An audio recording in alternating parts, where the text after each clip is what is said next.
ಆಗಲ್ಲ. ಇದೊಂದು ನಿಜ ನಿಜ ನಿಜ 100% ನಿಜ.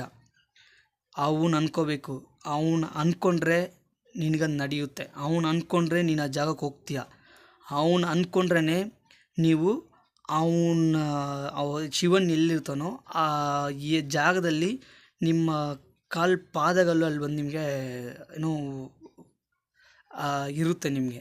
ಹಂಗೆ ಇಲ್ಲ ಅಂತಂದರೆ ಅವ್ನು ನಿಮ್ಮನ್ನ ಬಂದು ಅನ್ಸ್ಕೊಂಡಿಲ್ಲ, ನಿಮ್ಮ ಮೇಲೆ ಅವನಿಗೆ ಒಂದು ಕರುಣೆ ಇಲ್ಲ. ಕರುಣೆ ಅಂತಂದರೆ ತಮಿಳಲ್ಲಿ ಒಂದು ಗಾದೆ ಹೇಳ್ತಾರೆ, ಏನಂದರೆ ಅವನ್ ತಾಳ್ ಅವನ್ ವಣಂಗಿನಾಲ್ ಮಟ್ಟುಮ್ ದಾನ್ ಅವನ್ ಉನ್ನೋಡು ಸೇರ್ವಾನ್ ಅಂತಂದರೆ, ಅವನು ಅನ್ಸ್ಕೊಂಡ್ರೆ ಮಾತ್ರನೇ ನಾವೇನಾದ್ರು ಸತ್ತೋದ್ರೂ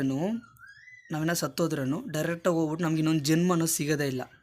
ಶಿವನ್ನ ಬಂದು ಯಾರ್ಯಾರು ಬೇಡ್ಕೊತಾರೋ ತಪಸ್ಸು ಮಾಡ್ತಾರೋ ಅವ್ರಿಗೆ ಇನ್ನೊಂದು ಮರು ಜನ್ಮ ಇರೋದೇ ಇಲ್ಲ.